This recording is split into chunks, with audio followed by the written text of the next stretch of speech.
Dicas infalíveis que vão te ajudar na recuperação tributária e na realização dos trabalhos de consultoria tributária. Se você quer acesso a essas informações, continue aqui nesse vídeo. Meu nome é Elcio Guiotto e compartilho conhecimento e informações sobre recuperação tributária de maneira geral.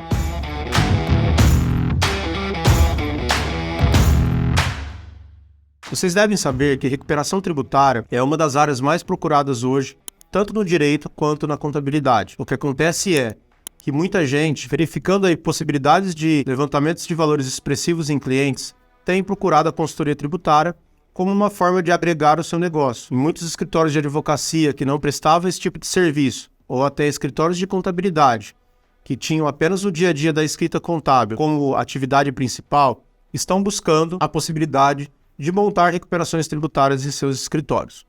Bom, eu compartilho com essa premissa de que a consultoria tributária realmente é uma das melhores oportunidades de atuação hoje, tanto no direito quanto na contabilidade. Porém, não é uma área fácil de atuação e que demanda muito conhecimento técnico e prático. Muito mais conhecimento técnico e prático do que qualquer conhecimento teórico que você possa vir a ter. Eu falo isso com propriedade porque eu atuo nessa área há mais de 21 anos e sei das dificuldades que é atuar na consultoria tributária. Então a intenção desse vídeo é dar dicas para que vocês possam, na realização dos trabalhos, muitas vezes não se frustrarem com os resultados obtidos, porque eu tenho visto regularmente situações em que os trabalhos são prestados e o objetivo principal, que é trazer recursos para o cliente, eventualmente trazer honorários para o seu escritório, não estão conseguindo chegar nesse objetivo, simplesmente por situações de premissas básicas que não foram avaliadas. Vou dar alguns exemplos para vocês. Toda vez que for iniciar um trabalho de levantamento de créditos ou um trabalho de consultoria tributária, você precisa efetivamente conhecer a atividade do seu cliente. Por exemplo, trabalhos de exclusão de ICMS da base PIS/COFINS. Eu já vi inúmeros trabalhos, inclusive ações judiciais relacionadas a esse tema, para empresas que efetivamente não têm PIS e COFINS na saída. Ou seja, a empresa tem desoneração das suas saídas de PIS e COFINS e foi vendido um trabalho de recuperação de crédito de exclusão de ICMS da base PIS e COFINS. Como que eu vou recuperar exclusão de ICMS da base PIS e COFINS de uma empresa que não paga PIS e COFINS? Então, foi um trabalho que foi feito, vendido, que não vai trazer benefício para o cliente, não vai trazer honorários para o escritório e muito provavelmente vai queimar o filme com esse cliente. Então a gente precisa entender muito do que a gente está vendendo e precisa entender realmente como funciona a consultoria tributária de maneira geral. Muitas situações eu vejo que, quando do início dos trabalhos, algumas lições de casas básicas precisam ser feitas. Por quê?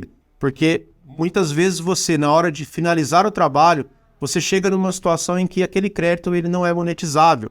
O que eu quero dizer com isso? Ele é um crédito que não vai transformar em caixa para o cliente e, consequentemente, não vai transformar em honorários para o seu escritório. Eu vou seguir aqui no vídeo dando vários exemplos práticos que eu acho que é muito mais fácil a gente assimilar essas situações com exemplos práticos. Eu me deparei recentemente com uma situação em que foi feito um trabalho de subvenção para investimentos para um cliente. Sem entrar no mérito de subvenção para investimento, de todas as discussões relacionadas a esse tema, o trabalho foi feito e finalizado. Porém, o que aconteceu?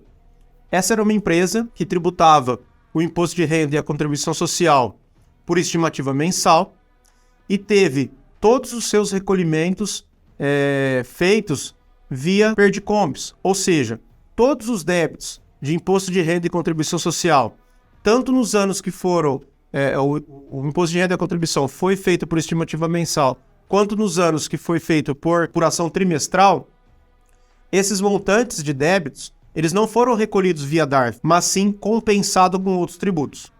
Ou seja, quando foi feito o início desse trabalho, qual que era a premissa básica que deveria ter sido avaliada? A composição daqueles eventuais pagamentos que se tornariam indevidos.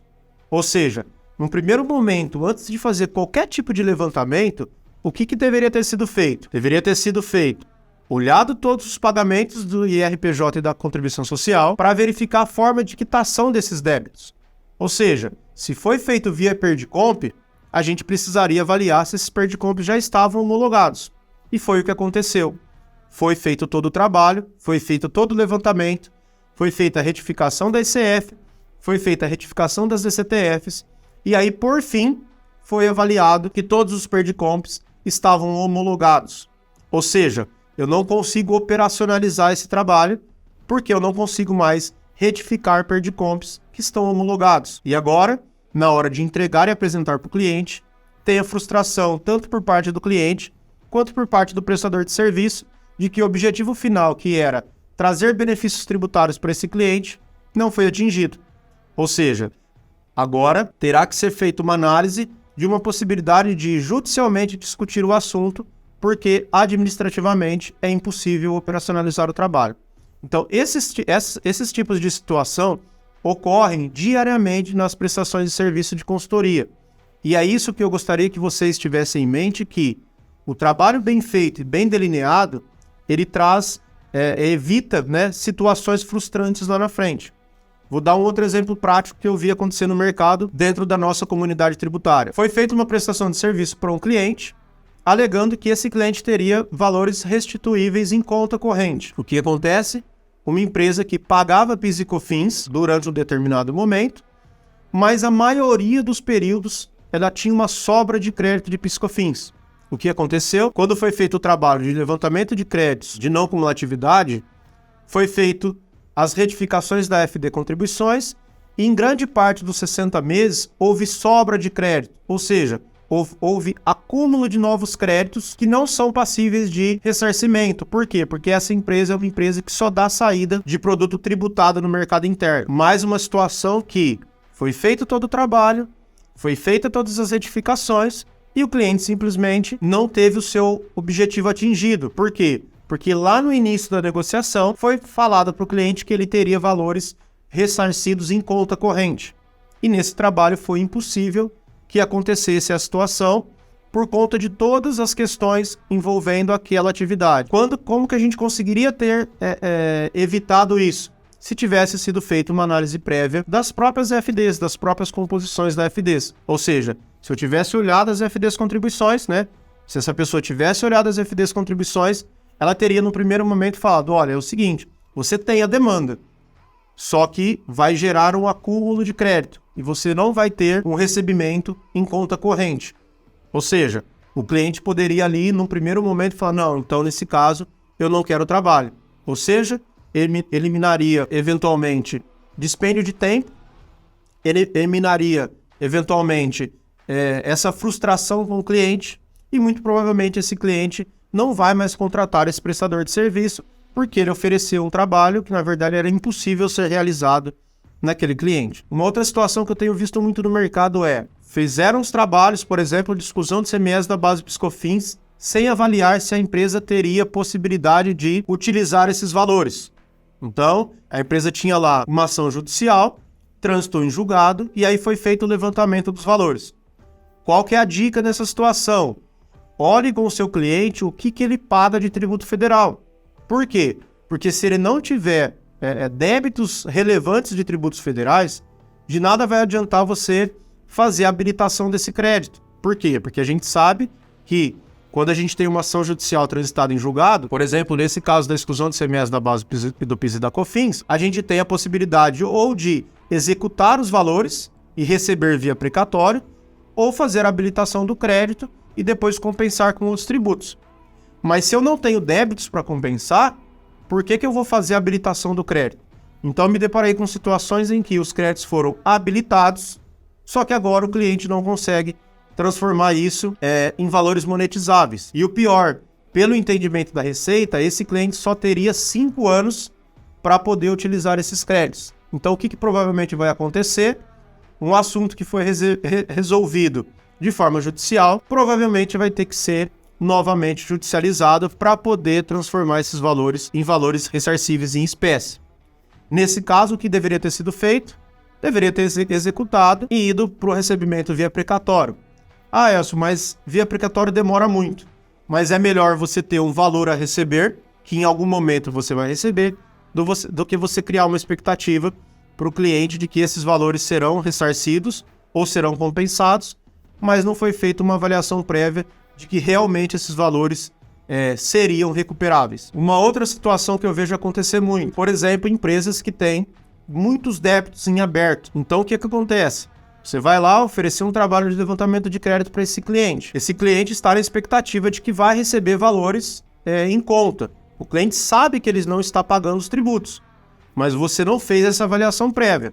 Ou seja, você foi lá, vendeu para o cliente que, olha, eu vou levantar determinados valores e aí esses valores cairão na sua conta corrente. O que vai acontecer?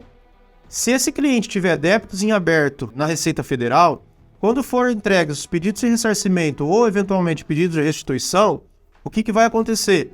Esses valores não vão ser ressarcidos para o seu cliente. A Receita vai ter por procedimento realizar a compensação de ofício. O que é compensação de ofício? A Receita vai ter lá um débito em aberto de 100 e um crédito a receber de 120. Ela não vai pagar 120 para você se você deve 100 para ela. Ela vai fazer primeiramente a compensação de ofício e vai pagar os 20. Ou seja, esse seu cliente ele teve um ganho, mas ele não teve um ganho efetivo financeiro que muitas vezes foi vendido para ele lá no começo da negociação. Então, nessa situação fática, ele vai receber os 20. E aí, muito provavelmente, você vai ter dificuldade em cobrar os honorários sobre os 100.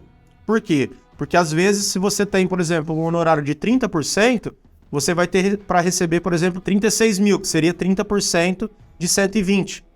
Ou seja, ele vai receber só 20 efetivamente na conta, porque os outros 100 acabou tendo a compensação de ofício. Então, muito provavelmente, você vai ter aí um descompasso, né, no recebimento dos honorários, vai criar uma situação com o seu cliente que muito provavelmente vai impedir você de continuar nesse cliente por mais tempo. Então, essas situações iniciais, elas precisam ser muito bem avaliadas para que todos os objetivos ali descritos no começo das reuniões, no começo das tratativas da proposta, a gente consiga atingir os objetivos tanto para o cliente quanto para nós. Um ponto importante aqui é, a partir da vigência da nova IN, a gente não tem mais, né, a Receita não tem mais a possibilidade de fazer compensação de ofício em débitos que estão parcelados. Então, muito provavelmente, débitos parcelados isso não vai acontecer, mas débitos que estão em aberto, provavelmente a Receita, antes de pagar qualquer coisa para o seu cliente, né, qualquer restituição ou qualquer ressarcimento, ela primeiro vai fazer a compensação de ofício. Então aqui eu enumerei algumas situações, né, que podem acontecer e que fica de dica para que você antes de iniciar o trabalho, antes de oferecer os trabalhos para o cliente, ou até mesmo antes de mostrar para o seu cliente o que efetivamente vai acontecer, você, né, de maneira clara, fale para ele, olha, algumas situações podem ocorrer na hora da realização dos trabalhos. Então você pode ter, por exemplo, um débito em aberto, que vai ter ali uma compensação de ofício. Você pode ter, por exemplo, perdicompes já homologados que a gente não vai conseguir mexer. Você pode ter, por exemplo, uma operação que só tem saída tributada no mercado interno que não é passível de ressarcimento. E aí você evita essa frustração, tanto para nós, prestadores de serviços, mas principalmente a frustração do cliente, que de toda essa dificuldade financeira que a gente está vivenciando aí nos últimos anos, ele quer melhoras no fluxo de caixa e muitas vezes o resultado do trabalho da recuperação não vai atingir esse objetivo e aí você vai dificultar aí a manutenção, né, recorrente nesse cliente. Espero que vocês tenham gostado dessas dicas. Aproveito para pedir que comentem e compartilhem esse vídeo para que essa informação chegue para mais tributaristas e possa ajudar mais profissionais do mercado. Um abraço e nos vemos no próximo vídeo.